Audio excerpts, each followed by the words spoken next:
Assalamualaikum warahmatullahi wabarakatuh. Bismillahirrahmanirrahim. Ila hadratin nabiyil mustafa Muhammad sallallahu alaihi wasallam wa ala alihi wa sahbihi ajma'in. Lahumul Fatihah. A'udzu billahi minasyaitonir rajim. Bismillahirrahmanirrahim. Alhamdulillahi rabbil alamin arrahmanir rahim maliki yaumiddin.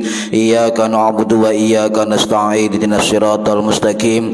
Siratal ladzina an'amta 'alaihim ghairil maghdubi 'alaihim waladdallin. Rabbi ighfirli wa liwalidayya amin.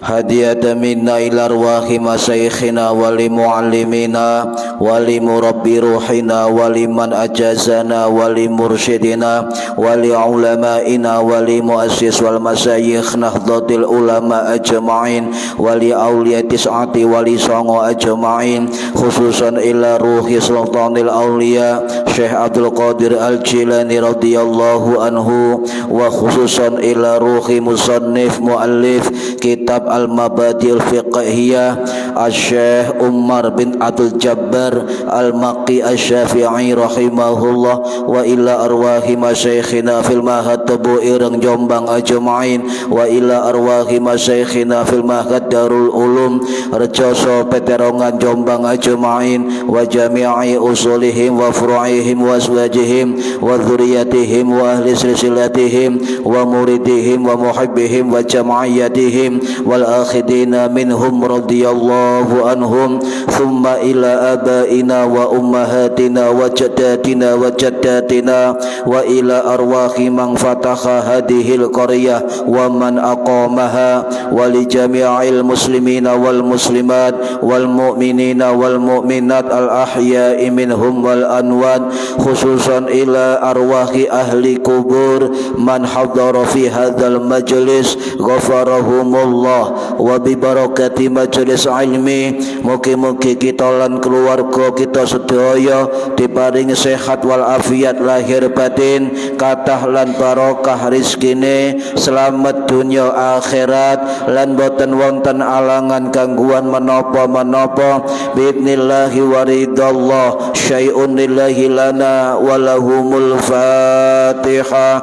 A'udzu billahi minasyaitonir rajim. Bismillahirrahmanirrahim. Alhamdulillahi rabbil alamin arrahmanir rahim maliki yaumiddin. Iyyaka na'budu wa iyyaka nasta'in. Ihdinas siratal mustaqim. Siratal ladzina an'amta 'alaihim ghairil maghdubi 'alaihim waladdallin. Rabbi ighfirli wa liwalidayya amin. A'udzu billahi minasyaitonir rajim. Bismillahirrahmanirrahim. Alhamdulillahi rabbil alamin. Allahumma shalli wa sallim wa barik ala sayyidina Muhammadin wa ala alihi wa sahbihi ajma'in. Wa la hawla wa la quwwata illa billahil aliyyil azim. Amma ba'du. Engkang kawula hormati para bapak, para ibu, jamaah pengajian rutin kitab Al-Mabadi'ul Fiqhiyah, mudah-mudahan khususipun ingkang hadir fi hadzal majelis dan umumnya yang mendengarkan atau mengikuti via online mendapatkan barokah, manfaat, maslahah, wa nikmatah, wassalamah, wassa'adah, wassafa'ah fid dini wad dunya wal akhirah. Amin ya rabbal alamin. Monggo diniati ngaji golek ilmu lillahi ta'ala, lan diniati ngenteni salat isya berjamaah lillahi ta'ala. Para hadirin ingkang minulya, tasik membahas tentang perkara yang membatalkan wudu. Halaman 14. Bismillahirrahmanirrahim. Kam nawaqitul wudu, kam iku pira nawaqitul wudu utawi pira-pira perkara ingkang membatalkan wudu.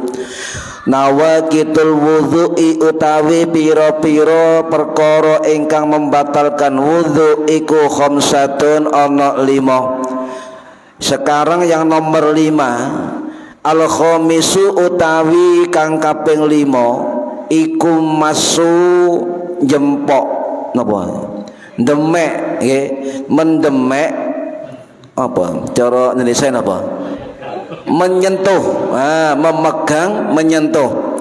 Ini repot cara kitab. Ya, iku masuh menyentuh atau memegang farjil insani kemaluane menungso bibatinil kafi kelawan jerone epek-epek. Niki nggih, epek-epek jero telapak tangan niku namine bibatinil kafi. Para hadirin ingkang minulya, niku wonten istilah al-lamsu. Sampeyan tingali ten batal nomor sekawan niku nggih. Wonten lamsu, wonten massu. Niki keduanya niku akar katanya sama, cuma implementasinya hukumnya beda. Kalau lamsu, al-lamsu niku bersentuhan kulit laki-laki dan perempuan, ya, menyentuh dan disentuh sengaja tidak sengaja batal, itu lamsu, ya, bersentuhan kulit dengan lawan jenis. Sedangkan al-massu utawa massu itu menyentuh dengan bibatinil kafi ini, ya, telapak tangan, di dalam telapak tangan, bibatin perut telapak tangan. Lek guru kula ngeten untuk mengukur mana batinil kafi sama bukan batinil kafi. Guru kula ngegem ngeten. Nggih. Yang kelihatan ini bukan termasuk batinil kafi. Yang dibuka, yang tertutup di dalam ini namanya batinil kafi atau telapak tangan. Jadi ini batasnya. Ini nggih. Ngono ukurane terus pundi? Iki ukurane. Dibuka jret ini batinil kafi. Jadi sampean jemok kemaluan sampean dengan ini di ini batal. Ya. Kalau sini tidak. Ini punggung telapak tangan. Makanya nek kukur-kukur di wudu anune gatel, ojo gawe iki. Lho nggih saestu mboten batal, tapi gak lega nggih. Angel. Pun para rahimakumullah niku bedane, Pak. Jadi khusus yang memegang dengan telapak tangan kemaluannya itu batal, walaupun itu kemaluan sendiri batal. Lek kemaluan dewe batal, apa maneh jemok kemaluane liyane ya batal. Ya, tambah batal. Soalnya enggak nafsu. Wah, double-nya. Niki. Para hadirin rahimakumullah. Nah, di dalam kitab Matnul Ghoyah wa Takrib atau kitab Takrib, ya, karangannya Imam Abu Suja Ahmad Al-Isfahani As-Syafi'i rahimahullah, sing wafat tahun 1196 Masehi, yang wafat di Baqi Madinah bermadzhab Syafi'i niku dawuh, ya, iku dawuh bahwa menyentuh dengan telapak tangan bibatinil kafi ini, ya, itu kalau pegang kemaluan itu batal. Yang kedua, menurut qaul jadid Imam Syafi'i ketika beliau hidup di Mesir, kubul, dubur, silit, nah, itu juga membatalkan. Jadi qaul qadimnya Imam Syafi'i cukup kemaluannya batal. Ketika Imam Syafi'i pindah ke Mesir berfatwa, dados qaul jadid pendapat baru, silit juga batal. Dudu bokong, Bu, silit. Betul nggih? Lek bokong ya iki nggih. Lek silit ora boleh. Niku beda nggih. Jadi kubul dan dubur menurut Imam Syafi'i ketika dipegang dengan telapak tangan maka membatalkan wudu kecuali panjenengan memiliki penghalang. Syatrun wahijabun, ono penghalang dan penutup. So, misalnya sampean gatel nggawe sarung, tekan jopo sarung, ya gak batal sebab ono penghalang. Nyun sewu gak perlu niki Pak, jenengan sempakan terus gatel digukur tekan jopo sempak, ya gak bersentuhan kan, ya gak batal. Sing jelas sing batal bersentuhan langsung. Niki para hadirin rahimakumullah, nggih. Dalam kajian fikih niki memang sampun dibahas detail kali ulama rumiyin ten mazhab Hanafi, mazhab Maliki, mazhab Syafi'i, mazhab Hambali niku pun dikaji Pak. Mulai zaman sahabat, zaman tabi'in, ulama salaf itu sudah dikaji. Lalu ono wong otek-otek malih pendapat niki berarti dia punya pendapat baru, ya, atau sama dengan pendapat yang ulama dulu. Sehingga lek gak podo iku gak nyentrik ngoten sakniki niku nggih niki. Jadi harus merujuk kepada pendapat ulama dahulu. Contoh, bagaimana hukum telapak tangan dalam ini menyentuh kemaluan? Menurut Imam Hanafi dan juga sebagian kecil dari mazhab Maliki, juga pendapat beberapa sahabat Kanjeng Nabi itu lek kukur-kukur nggak telapak tangan no kemaluan baik laki-laki perempuan tidak batal mutlak. Mazhab Hanafi gak batal. Masih sampai kukune dawa-dawa dikukur sampai muni grok. Mazhab Syafi'i, mazhab Hanafi tidak batal. Paham ya? Jadi yang mengatakan memegang kemaluan baik laki-laki dan perempuan itu tidak batal mutlak, baik nafsu gak nafsu tidak batal. Ini mazhab Hanafi. Kenapa beliau mengatakan tidak batal? Tidak salah Pak, sebab ada rujukan dalil.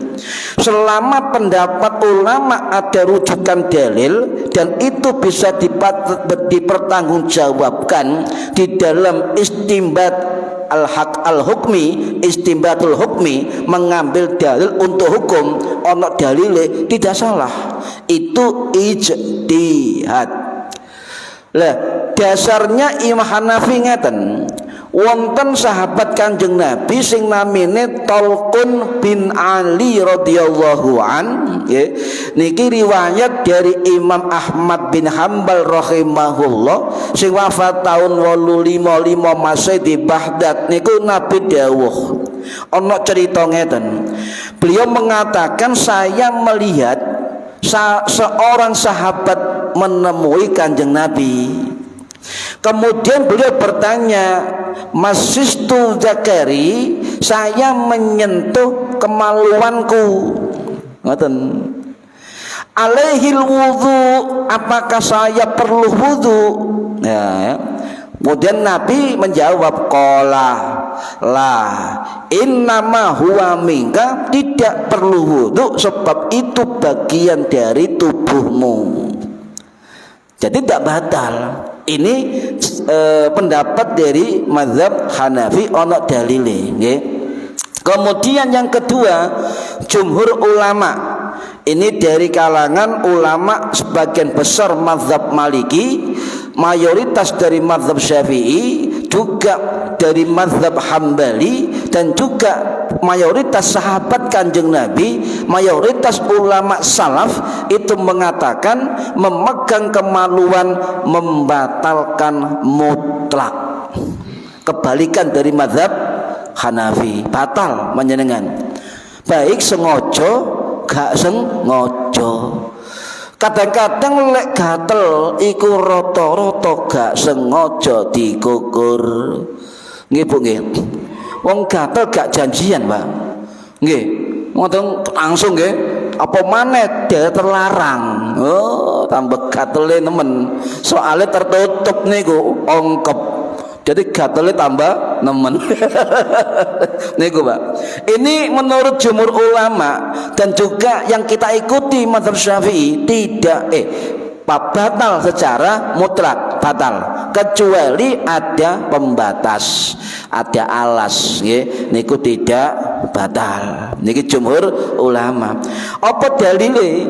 Dalil ini dari sahabat perempuan Busrah binti Sofyan al-Asadiyah radhiyallahu anha. Niki riwayat dari banyak ulama hadis, termasuk Imam Abu Dawud, termasuk Imam Nasai, termasuk Imam Ibnu Majah, termasuk Imam At-Tirmidzi, termasuk Imam Al-Baihaqi, Al-Hakim, Ibnu Hibban. Kuatah napa dalile? Man masa zakarahu, sapane wong sing nyekel zakare kemaluannya, fal yatawaddo, maka dia berwudu. Loh kok bertolak belakang? Sing dalil pertama ndak usah wudu, itu bagian dari badanmu. Sing pendapat kedua disuruh wudu. Kok bertolak belakang? Ngoten nggih, bertolak belakang. Nah, di dalam kajian hadis ngeten para hadirin, kita lihat dulu ya kedudukan status hadisnya. Tetapi dilihat juga hadis Tolkun bin Ali tadi cuma setunggal riwayat. Tapi untuk membatalkan wudu, kemudian fal yatawaddo disuruh wudu, itu banyak riwayat.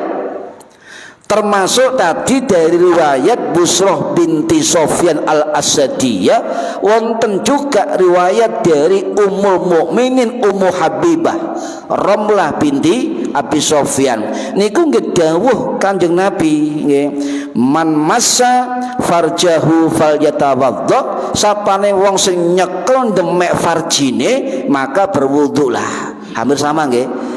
Sing wau kalimate man dzakarahu, sing iki kalimate man farjahu, farji ambek zakar sama intinya.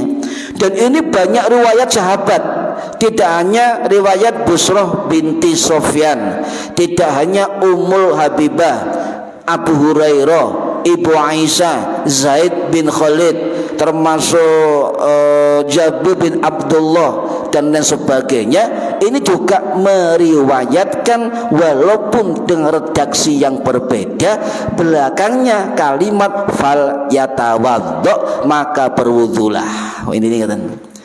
Lah dari sini kemudian ulama menyimpulkan bahwa pendapat yang terkuat itu pendapat yang nomor 2, memegang zakar, memegang farji itu batal dan wajib wudu.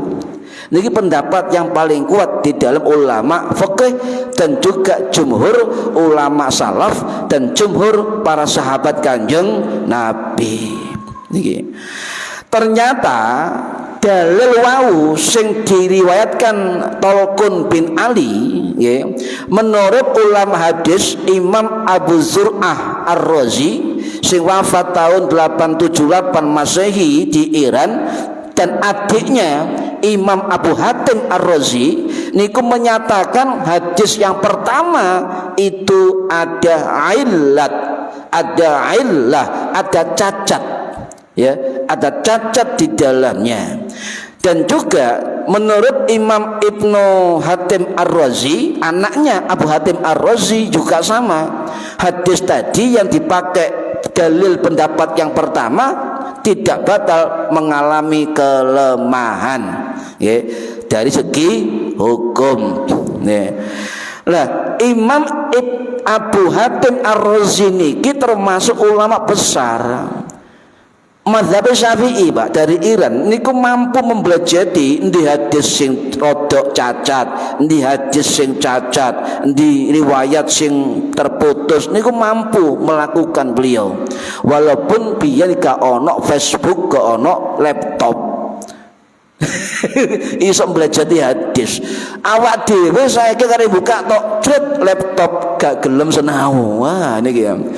Lah Imam Abu Hatim niki ternyata gurunya Imam Abu Dawud, gurunya Imam Ibnu Majah, gurunya Imam An-Nasai dan sebagainya. Lek gurune itu punya murid sing gede-gede, berarti beliau ulama besar. Nah, beliau menyatakan ono kecacatan. Nah, yang kedua, riwayat hadis yang menyatakan batal dan wudu itu lebih banyak jalur riwayatnya, lebih banyak sahabat yang meriwayatkan. Ngoten. Ya, ada Abu Hurairah, ada Ibu Aisyah. Kalau ada sahabat yang tidak terkenal dan itu memang sahabat, dibandingkan dengan sahabat yang masyhur dalam rawi hadis, maka sahabat Talqun bin Ali dihadapkan dengan Abu Hurairah dan Ibu Aisyah, maka didahulukan riwayat Abu Hurairah dan Ibu Aisyah. Paham ya? Niku lek kajian hadis, ya. Maka beliau mengatakan riwayat Abu Hurairah, riwayat Busrah binti Sofyan, riwayat Ibu Aisyah, riwayat Ummu Habibah dan sebagainya lebih kuat daripada riwayat Talqun bin Ali. Paham ya? Maka menjempok dan mendemek kemaluan itu membatalkan wudu. Ini pendapat yang rajih, yang kuat, muktamad dan dipilih oleh jumhur ulama. Batal. Ini pendapat jumhur ulama. Kemudian menurut Imam Abu Hatim, kenapa dalil hadis riwayat Talqun bin Ali lebih lemah dari Abu Hurairah? Sebab sahabat Talqun bin Ali niki mlebet Madinah lebih awal, sehingga kadang-kadang pendapat Kanjeng Nabi berbeda ketika Islam sudah mapan di Madinah. Niki beda nggih. Niki pendapat yang kedua. Napa? Kalau baleni pendapat mazhab Hanafi tidak batal mutlak. Yang kedua pendapat jumhur, mazhab Maliki, mazhab Syafi'i, mazhab Hambali, jumhur sahabat menyatakan batal mutlak. Yang ketiga itu dari sebagian mazhab Maliki menyatakan tidak batal jika tidak ada nafsu. Ya, saiki pertanyaannya, sampeyan njemok anu sampean dhewe nafsu enggak? Kecuali njemok anune wong baru nafsu. Ya. Kemudian pendapat yang keempat, ini yang diambil oleh banyak ulama Wahabi, yang dipelopori oleh Imam Ibnu Taimiyah rahimahullah, sing wafat tahun 1300 masih di Damaskus. Dalam kitab Majmu' Fatawa beliau menyatakan untuk menggabungkan pendapat batal dan tidak batal, maka perlu digabungkan. Maka dikatakan, ya, kalau memegang menyentuh kemaluan dianjurkan wudu tetapi tidak wajib. Ya. Tetapi kalau mazhab kita, mazhab Syafi'i, ya, wajib. Paham nggih? Cek gak salah kaprah. Sebab nang YouTube niku ngeten, Pak. Oh, kendel ulama sing wingi-wingi nyen sewu nggih. Jumhur ulama sepakat. Wah, jemok anu hanya sunnah wudu, tidak diwajibkan. Loh, contoh, lek sampeyan gak aro fikih, Pak, krungu YouTube ngoten niku, sampean cukup gak mendapati? Diambil kan? Soalnya ngomongnya menurut ijma ulama, ngoten nggih. Hati-hati niki usum ustad-ustad sing kendel ngomong hukum, gampang ijma ulama, ijma ulama. Si ulama sinten se, ngoten nggih niku. Para hadir rahimakumullah, sehingga kalau baleni pendapat yang terkuat, termasyhur adalah masul biyadihi, tangan ini memegang farji zakar kemaluan, maka membatalkan wudu. Niki Pak. kecuali kalau kita memegang kemaluan pakai hijab, pakai alas, pakai penghalang. Niki hadis sahih dari Kanjeng Nabi. Ida afdha akhadukum biyadihi, sapane wong sing memegang salah satu dari kamu jika memegang kemaluannya biyadi dengan tangannya, maksudnya telapak tangan, ila zakarihi kepada zakarnya, kemaluannya, laisa bainahuma, tidak ada antara keduanya, telapak tangan dengan kemaluan, syai'un sesuatu, maka fal yatawaddo, maka wudulah. Artinya lek kono ijab, kono penghalang itu fal yatawaddo, maka wajib wudu. Niki hadis sahih dari sahabat Abu Hurairah, nggih. Riwayat dari Imam Al-Baihaqi rahimahullah sing wafat tahun 1066 Masehi di Nesebur Iran dalam kitab As-Sunanul Kubra, dan juga riwayat Imam Ad-Darqutni rahimahullah ya sing wafat tahun 1978 Masehi yang di Iran. Ternyata kalau berjadi Imam Ad-Darqutni ini termasuk ulama besar, sebab menelurkan banyak ulama besar. Salah satunya muridnya adalah Imam Al-Hakim rahimahullah, dan juga Imam Abu Nuaim Al-Isfahani rahimahullah. Imam Hakim niki wafat 1000 Masehi, Imam Abu Nuaim wafat 1038 Masehi. Niki termasuk ulama besar, nggih. Para hadirin rahimakumullah ya. Nah, kalau bali male menyentuh kemaluan plus kubul dan dubur, menyentuh kemaluan plus silit ya, itu membatalkan wudu. Ya, membatalkan wudu. Ini pendapat mazhab Syafi'i dan ternyata juga pendapat mazhab Hambali. Jadi lek jemok kemaluan dan jemok silit belakang dan depan itu batal. Pendapat mazhab Syafi'i, pendapat mazhab Hambali.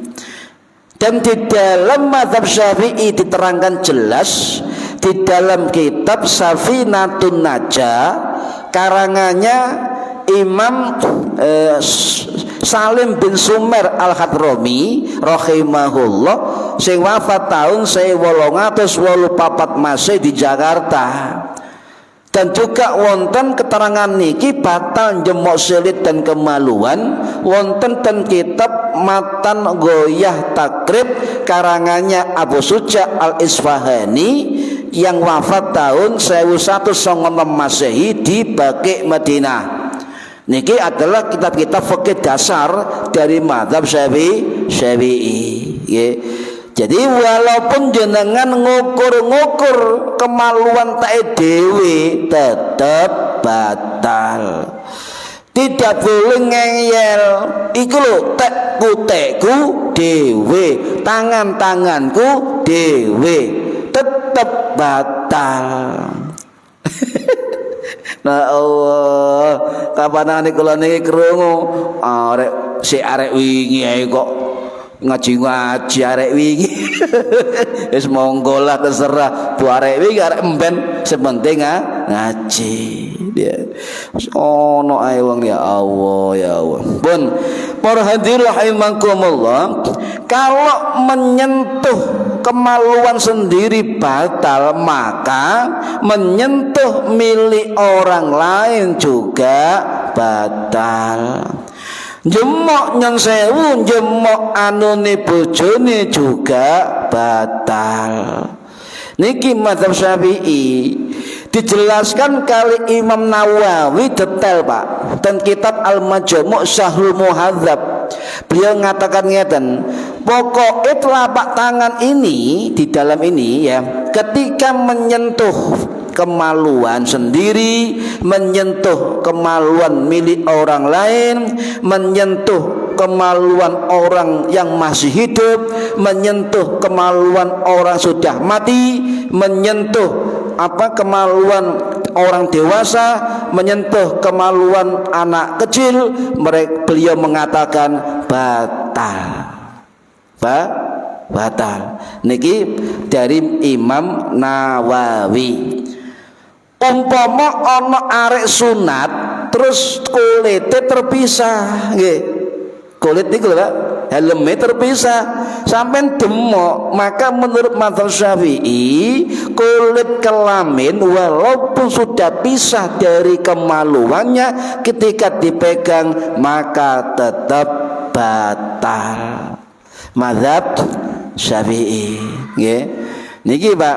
Jadi aneh sunat nggih, aneh sunat ana kulite dijemok nggih, maka sampeyan batal. Niki mazhab Syafi'i. Ya kita kan penganut Syafi'i nggih, maka batal. Nah, sekarang pertanyaannya ngeten, napa iki? Tambah melorot suarane. Pertanyaannya ngeten. Batasan daerah kemaluan yang batal yang mana? Kan ngeten. Yang saya mboten murno nggih, mboten murno niki oke. Batasannya perlu kembali ke penjelasan ulama, ya. Penjelasan ulama. Lah diterangkan detail dengan Imam Nawawi dalam kitab Al-Majmu' Syarhul Muhadzab. Beliau ulama besar mazhab Syafi'i sing wafat tahun 1277 Masehi di Suriah. Beliau mengatakan batasan kemaluan yang dipegang oleh telapak tangan itu satu, ya. Nopo? Mulai dari nopo? Batang zakar sampai pojok zakar. Paham nggih? Jadi batang zakar sampai helme Pak, niku lek aben jemok batal. Contoh nyelontek kena dalamnya telapak tangan ya batal, lek nyelontek njopo gak batal. Kemudian memegang dua apa itu? Dua telur. Dua telur tidak batal. Karena bukan termasuk dari farji atau zakar. Itu menurut Imam Nawawi. Jadi sampai lek kokor nyun sewu nggih ngisore anu, berarti kan itu tidak batal. Yang batal sampeyan memegang batang zakar sama helmnya zakar. Itu batal. Bahkan kata beliau memegang bulu-bulu apa le? Istilahnya apa Pak? Ojo lah. Megang bulu-bulunya tidak batal. Pegang aja lagi, tidak batal. Niki tidak batal menurut Imam Nawawi. Bahkan memegang rambut-rambut antara zakar sampai silit ketika ada rambut tidak batal. Nah, dia ini yang batal berarti memegang batang zakarnya dan juga helm zakarnya itu batal. Sedangkan untuk perempuan nyun sewu mboten purno niki menurut Imam Ibnu Hajar Al-Haytami Asy-Syafi'i rahimahullah sing wafat tahun 1566 Masehi di Ma'la Mekah niku dawuh sekitar batalnya kemaluan perempuan kata beliau adalah ya dua dinding apa ini? Di antara dua dinding kemaluan. Lek dikukur-kukur dengan telapak tangan maka batal. Di luar itu tidak batal. Paham ya?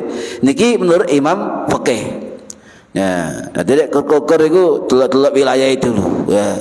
Artinya kemudian selit Pak. Selit itu lek sampai megang bokong tidak batal. Bokong tidak batal. Tapi lek sampeyan ukurane selit itu ketika nyun sewu sampeyan ngising tae metu teko dalan wau iku batese. Paham nggih? Sing kasar niku lho lek sampe kukur bae kasar teko daging iku batal. Tapi lek megang bokong tidak batal. Nggih. Niki. Pokoke ngeten sampeyan cukur-kukur ukurane jare guru kula kukur selit sampean ambu. Lek ambu maka itu selit. Lho nggih wong ben enak nggih. Lek ngukur fikih, lek kukur ambu berarti itu tempat keluarnya taek itu Pak. Berarti batal. Keselilit enak asin. Paham ya? Nah, para hadirin rahimakumullah, ya. Jadi itu penjelasan dari para ulama kita, termasuk Syekh Nawawi Al-Bantani sami dengan penjelasan Imam Nawawi dan juga Imam Hajar Al-Haytami hampir sama. Kalau kita mengkaji fikih Syafi'i Pak, dari seluruh pendapat tentang pegang kemaluan batal itu hampir sama penjelasannya. Cuma lebih detail mana kan gitu. Dan lebih detail mana? Lebih detail penjelasan Imam Nawawi di dalam kitab Al-Majmu' dan juga dalam kitab Kasifatus Saja Syarah Safinatun Najah niku detail Syekh Nawawi Al-Bantani menjelaskan batale kemaluan dipegang oleh telapak tangan. Ya. Jadi kalau kita kembalikan kepada 4 mazhab, ya, saya sering mengatakan di tiap pengajian, ayo kita mengacu 4 mazhab, ojo liyane. Ya, cukup kita pegang 4 mazhab, gak usah noleh-noleh liyo. Masih ya ustadz brewok sak jam sembrak ya. Gak usah, kita tetap pegang 4 mazhab. Contoh. Jadi mazhab Hanafi hukumnya tidak batal. Mazhab Maliki hukumnya oleh nafsu batal. Sebagian ya.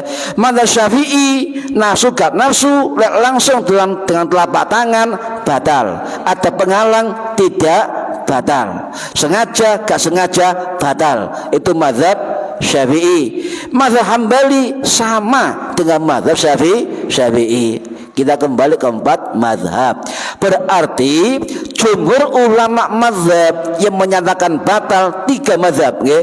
Mazhab Maliki, mazhab Syafi'i, mazhab Hambali. Maka kita ambil jumhur. Mayoritas ulama mengatakan mendemek, menjemok, menyentuh, memegang kemaluan dengan telapak tangan maka hukumnya batal. Paham nggih? Niku kembali ke 4 mazhab, ya. Kecuali ada penghalang, ada lapisan yang tidak sentuhan langsung antara telapak tangan dengan kemaluan. Walaisa bainahum satrun wala hijabun fal yatawaddo. Lek jemok tidak ada satrun penghalang, tidak ada hijab penutup, maka itu hendaknya berwudu. Ini hadis Bukhari Muslim, ya, sahih. Jadi harus berwudu. Para hadirin rahimakumullah, itu jadi menyentuh langsung dengan telapak tangan batal. Menyentuh dengan apa? Ada lapisannya, ada penghalangnya, ada hijabnya, tidak batal. Ya, niku pendapat jumhur dari para alim ulama. Ya, hati-hati. Dan makanya wong turu iku opo kudu wudu, membatalkan wudu. Wong turu lho, sebab tangane gak eruh nang ndi maranane. Iya, Pak. Sampeyan turu gak eruh kan nang ndi tangan sampeyan. Mbono irung, mbono endi nggak ngerti. Makanya turu itu membatalkan wudu. Ya.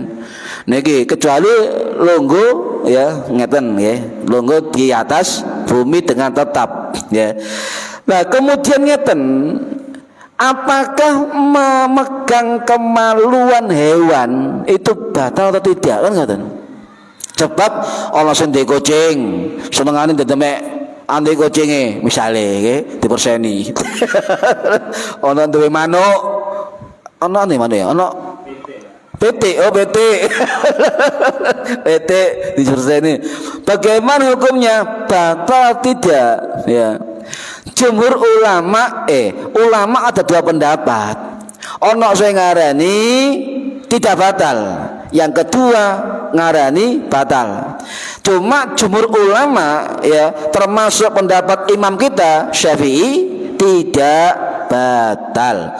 Jadi memegang kemaluan hewan itu tidak batal menurut jumhur ulama termasuk dari mazhab Syafi'i. Niki wonten ten kitab Al-Majmu' Imam Nawawi sapane wong sing jemok anune binatang baik sengaja gak sengaja lam yantakidul wudhu'uhu maka tidak membatalkan wudhunya. Jelas dalam kitab beliau alal madhabis sahihi, ini pendapat mazhab yang sahih ya. Kemudian wan nususi Syafi'i, dan ini merujuk kepada nas-nas pendapat Imam Syafi'i. Intinya memegang kemaluan binatang sengaja nggak sengaja tidak membatalkan wudhu, kecuali kemaluan itu sampai pegang terus nguyuh. Beda. Sampai demok anune ayam kok anget cerut maka batal, sebab ayam itu najis. Paham nggih? Niki kedah dipilah-pilah pendapat nggih. Para hadirin rahimakumullah, jadi dikatakan tidak batal. Di dalam mazhab Syafi'i ada satu ulama yang menyatakan batal menyentuh kemaluan binatang, cuma satu ulama. Sinten murid Imam Syafi'i sing namine Ibnu Abdil A'la Al-Misri nggih, sing wafat tahun 887 Masehi. Niku satu-satunya ulama yang menyatakan batal di dalam mazhab Syafi'i. Niki wonten riwayat yang menginformasikan menurut Imam Al-Furaini, Imam Al-Juwaini itu menyatakan satu-satunya pendapat ulama Syafi'i yang menyatakan batal jemok anunya binatang adalah Imam Ibnu Abdil A'la Al-Misri rahimahullah. Sinten Imam Abdil A'la niki murid Syafi'i sing tukang bantah imam atau gurunya.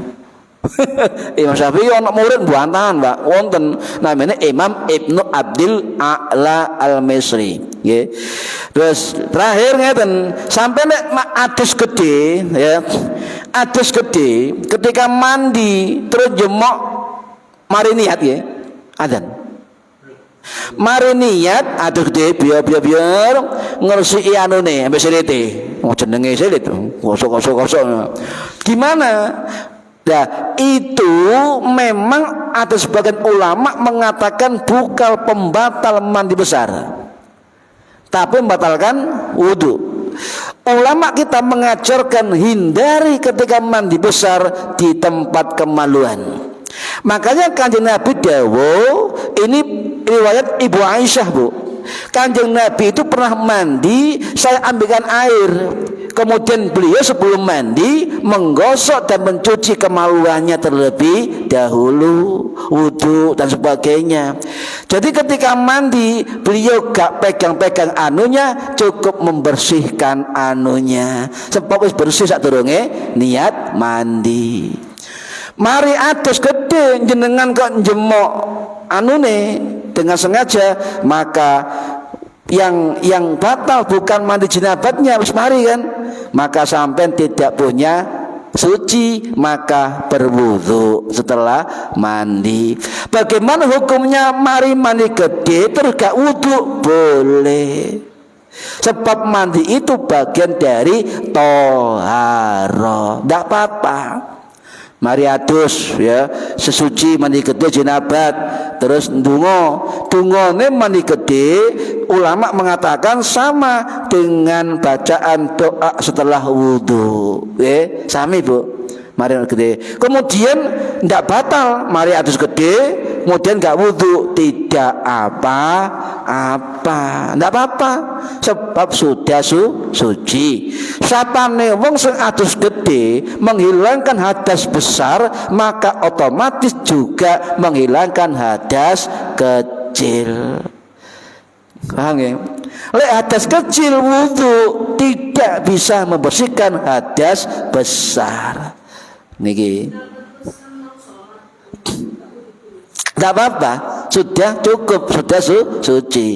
Sebab Ibu Aisyah cerita, Kanjeng Nabi niku ketika habis mandi jinabat itu tidak wudhu lagi langsung sholat. Itu ada riwayatnya ya.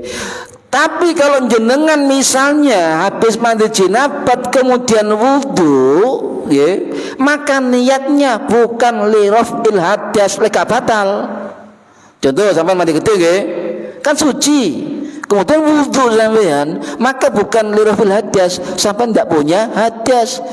Niatnya nawaitul wudhu sunatan lillahi ta'ala. Tapi lah sampeyan mari adus jemok anune utawa ngentut ya, maka sampean duwe hadas, maka niatnya li raf'il hadasi. Sami kalau sampean salat maghrib di wudu nggih, koyo ngaji ngaten iki pun ada dah.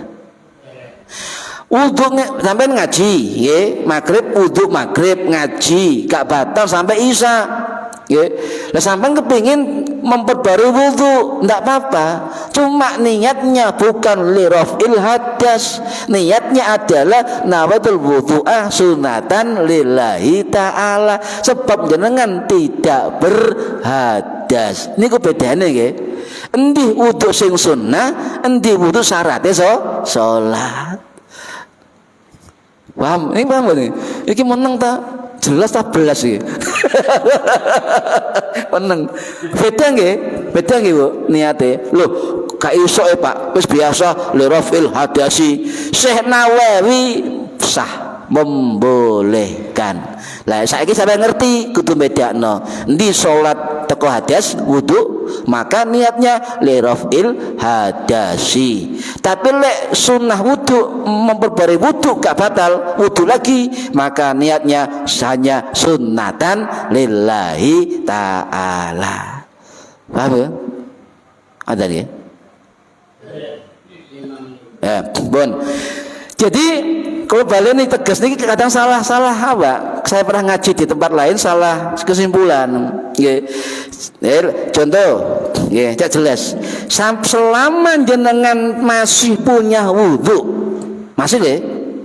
Kemudian sholat atau maca Quran atau syarat yang lain, maka jenengan wudhu lagi masih belum batal, maka jenengan bukan niatnya li raf'il hadas. Paham nggih? Langsung mawon nawaitul wudhu'a sunatan lillahi ta'ala. Kecuali jenengan batal ngentut dan sebagainya jelas berhadas, maka niatnya li raf'il hadas. Jadi bedane endi wudu ingkang sunnah, mana wudu syarat salat dan hukumnya wajib. Nah, maka niatnya kan li raf'il hadasi fardhon lillahi ta'ala. Sebab dados syarat salat dadi fardu. Paham nggih? Ada nggih? Nggih, mugi-mugi manfaat fid dini wad dunya wal akhirah. Al-Fatihah. A'udzu billahi minasyaitonir rajim. Bismillahirrahmanirrahim. Alhamdulillahirabbil alamin arrahmanir rahim maliki yaumiddin. Iyyaka na'budu wa iyyaka nasta'in. Ihdinas siratal mustaqim siratal ladzina an'amta 'alaihim ghairil maghdubi 'alaihim waladdallin. Rabbighfirli wa liwalidayya amin. A'udzu billahi minasyaitonir rajim. Bismillahirrahmanirrahim. Allahumma shalli wa sallim wa barik ala sayyidina Muhammad. Alhamdulillahi rabbil alamin. Allahumma alimna ilmal Qur'an wa alimna ilma la ilaha illallah wa alimna min ladunka ilman nasiru bihi kamil mahyatil mamat. Wa sallallahu ala sayyidina Muhammad walhamdulillahi rabbil alamin. Wallahu a'lam bissawab. Assalamualaikum warahmatullahi wabarakatuh. Allahumma salli ala Muhammad.